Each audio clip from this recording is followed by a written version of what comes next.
This video tutorial will teach you how to color and shade in Photoshop. I'll be using a tablet to color, and I recommend it for shading because it makes the process much easier. Once you've finished your line art, you can start coloring in the base colors. It is easier to color a part of the image on separate layers, so I'm going to start by coloring the skin on the skin layer. It's okay if you color outside of the line art because we will erase it later. Remember to lock other layers when you're working. Now do the same thing for the rest of the image.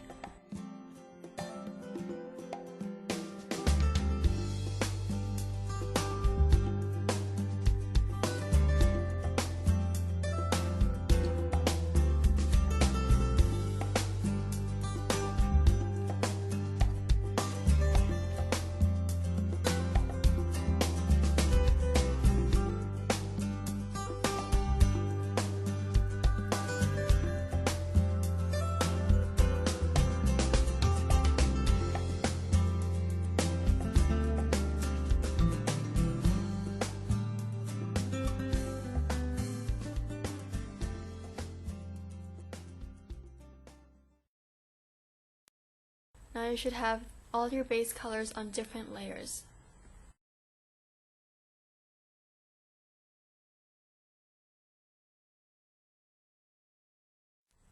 Click this icon on the other layers to make them invisible, so it is easier for you to work on one layer.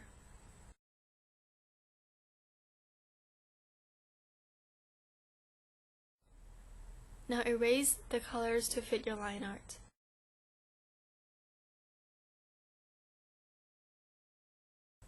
You can use the eraser tool for this, or you can also use the polygonal lasso tool to select an area and then press delete.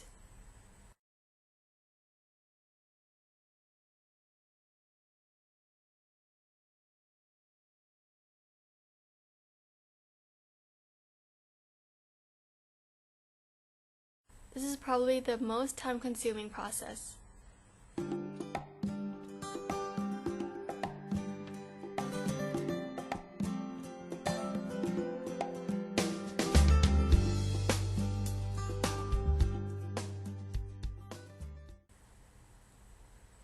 Do this the same for all your layers, and now I've finished the base colors for my drawing.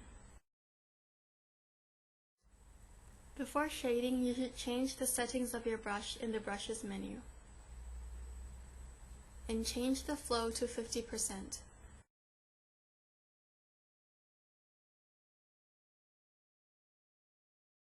This will make the brush look soft and make it blend easier when shading. Use the eyedropper tool and select the base color.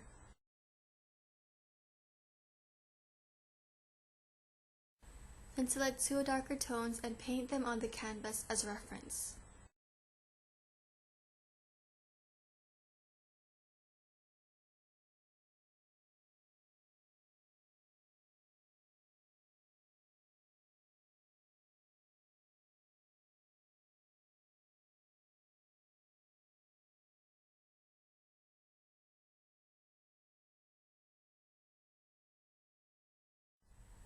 Create a new layer for the shading.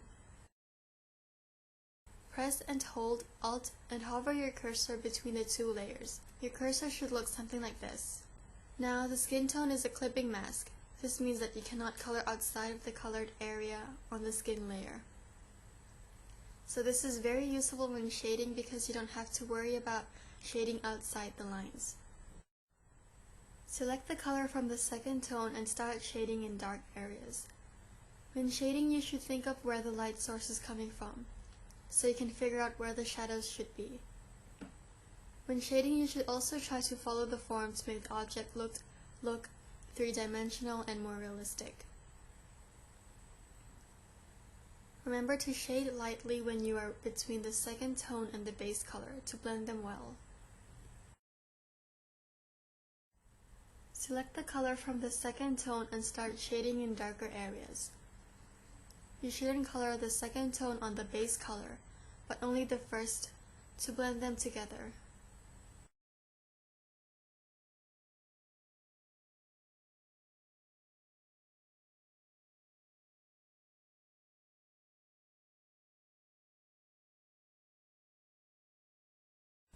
Now that I'm done with the skin shading, I will delete the tones. Now you can repeat the process for the other two layers. Choose the two darker tones, create a new layer for the tones, Alt-click between them and start shading the first tone.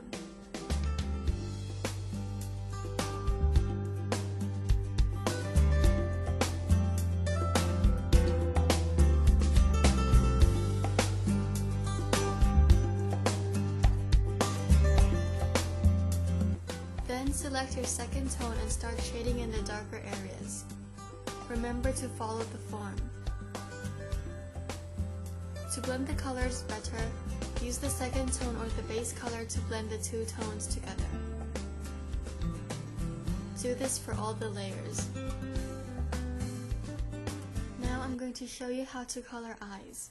Then select a lighter color and use the brush to color it around the center of the eye. Then choose a dark color for the pupil. Then outline the pupil with the dark color and you can add details as you wish. Create a new layer for the highlights and add any highlights to the eye or any other places. Now finish up any details.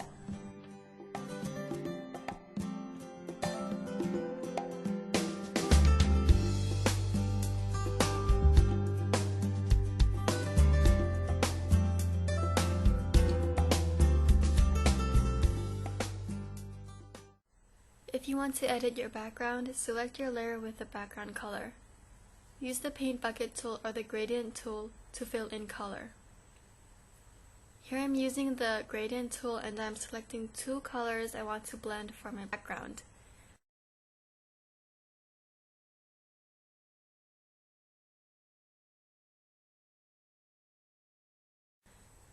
Now drag the gradient tool to choose the direction for the gradient.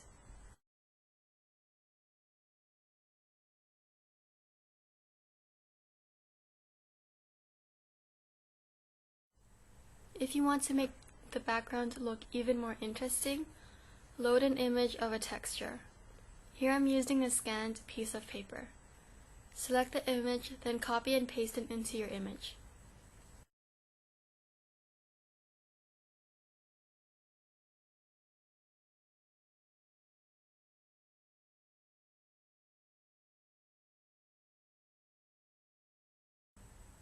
Drag the layer below your background layer, and then lower the opacity of your background layer so that the texture is visible. And now you're done. I hope this video has been helpful and thank you for watching.